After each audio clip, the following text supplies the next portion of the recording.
Hi guys, and welcome back to lesson number 2 of Algebra and Linear Equations. Look, I really hope you're enjoying doing class in this particular way. It's a little bit different and I'm really enjoying making these videos for you. Plus, I think it's a really great way, especially for those people that may not have the confidence to put up their hand and ask to repeat a specific concept. It's just a great way that you can take your time, make sure you understand the concept before you come into school, and then you have all of class time to get your questions answered. Anyway, today's lesson is going to be on substitution, and it's pretty much a revision of a lot of the content that we have already covered in previous years. To that end, it's actually going to be quite a quick lesson. We'll do a quick introduction and then we'll be straight into the examples and we'll be quick and done. So maths homework over.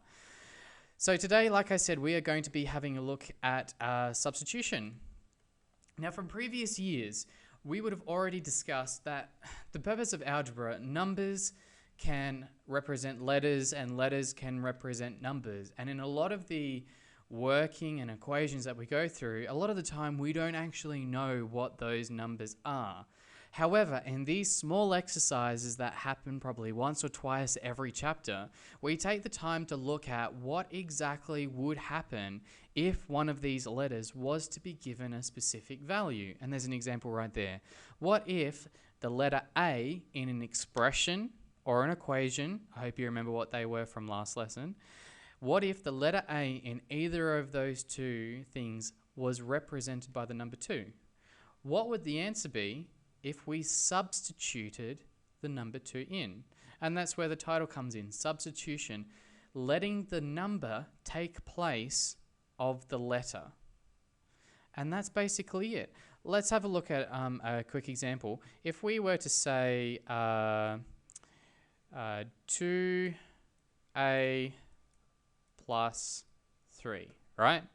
Now currently I've got up on the screen that a is going to be represented by the number 2. Now if we have a look at this expression and we were to substitute the value of 2 in, suddenly this expression now becomes 2 times, not a now, but the number 2 plus 3. That doesn't change. Using BODMAS, we can then evaluate this expression to now be 4, 2 times 2, plus 3 to give us a total of 7. Did you get that? That's just the basics of substitution, and I'm sure each of you know how to do that from previous years of study. For that reason, let's jump straight into the examples and we'll get those over and done with. Here's our first examples. If the letter A was to equal the number 3, the letter B was to equal the number 2, minus 2, and C was to equal 6, what would these expressions be? Let's have a look at the first one. So instead of writing it like this, we're now going to go, instead of A, we're going to replace it with the number 3. Now that's subtracting B. Now B is already a negative number. Now we don't get rid of this minus sign simply because this is already a negative number. To help us distinguish between the two signs, I'm going to put it in brackets. So here is the value of B, minus 2 inside the bracket. Finally, we add C, and C is just the number 6. Okay, let's see if you can remember any of your BODMAS and your addition and subtraction of positive and negative numbers. So here we go. 3, take away a negative number. What happens when we subtract negative numbers? Hopefully you remember that 2 negatives actually turn into a positive. So it ends up being 3 plus 2, which is just 5. Adding 6 on the end gives us our final answer of 11, and that's it. Once again, I apologize for the ridiculous writing on the screen. I am using a mouse to get these answers in. Hopefully that will change down the track, but only if you guys are liking these videos and like how we're doing our class. Okay, let's have a look at a second example. Don't forget, these are in your booklet and you should be filling these out as we're going along. Okay, our next example is a squared plus 3b minus 5c. So let's replace those values with the numbers that they represent. So a is the number 3, so 3 squared plus 3 lots of b, which is, and we'll put it in brackets again, minus 2. And then we're going to take away 5 lots of 6, because the letter C is represented by the number 6. Now, if it's easy, you can just put this straight into your calculator. But for those of you who are working in your head, 3 squared is just 9. 3 times minus 2 is minus 6. So 9 minus 6 is 3.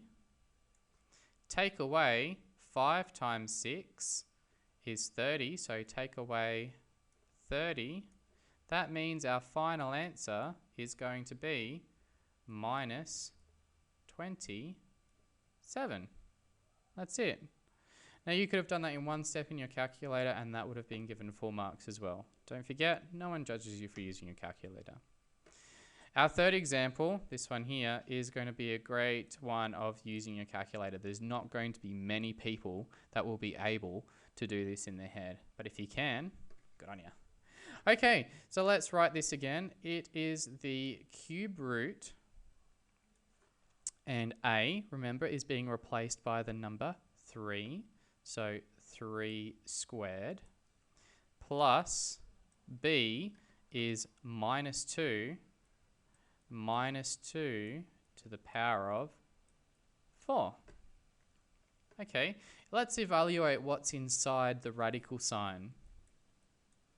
3 squared is 9, and minus 2 to the power of 4 is going to be 16, because minus 2 times minus 2 times minus 2 times minus 2 is 16. So 9 plus 16 is 25. So we have the cube root of 25.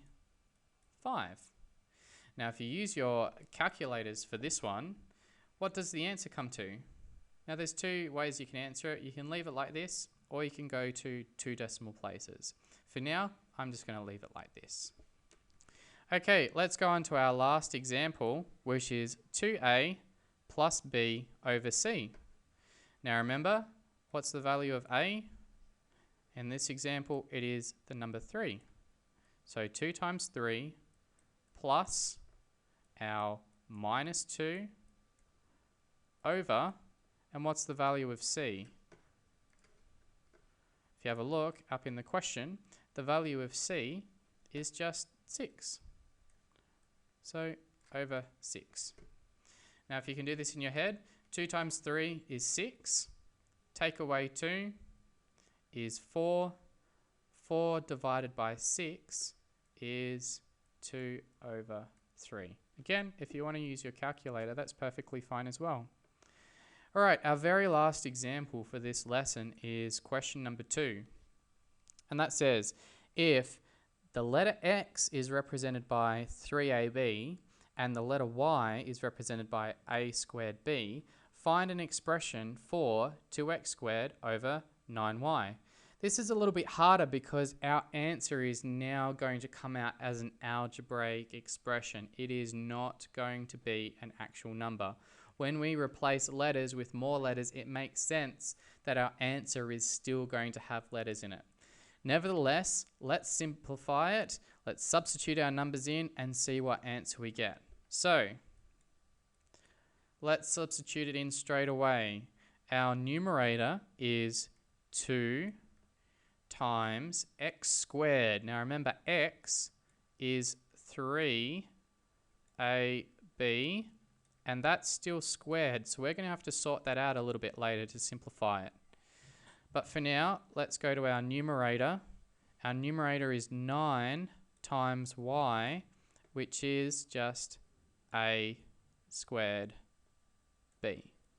Now, if you're still not sure where I'm getting these from, this used to be x, but I've substituted in what it equals, which is 3ab. This used to be y, and I've simply substituted it for its value up here. Okay, let's simplify the numerator first by squaring the numbers and pronumerals inside the bracket. So this is going to be still 2 on the outside, But now 3 squared is 9. A squared is just a squared. And b squared is just b squared as well. So that's our bracket taken care of. And let's expand this bracket in here. And that's simply now going to be 9a squared b. Okay, let's now expand the bracket on our numerator and see what we get. So 2 times 9 is 18 a squared b squared, and on the denominator we have 9a squared b. Okay, one more step and this question is going to be Dunsky. Let's start off with the numbers. 18 divided by 9 is just going to be 2. That's easy enough. Now we've got a squared, or there's 2 a's on the top. They can cancel with the 2 a's that are on the bottom. Gone. Okay, now there's b squared up the top, so there's 2 there and 1 on the bottom. So 1 will disappear here, 1 will disappear up here, and leave 1 remaining. So our final answer is 2b. I hope that makes sense to you. If you don't understand how some of these letters were cancelled, make sure you come and see me in tomorrow's class and ask how that happened. The basic gist is that when you have something on the top and that is the same on the bottom, they are removed because it just equals 1. But if you want more information, don't hesitate to come and see me tomorrow. Apart from that, that is the end of lesson number 2. I hope you've enjoyed it, and please, once again, let me know if there's anything you would like to see improved as we go through this new way of learning. We'll catch you guys later. Bye.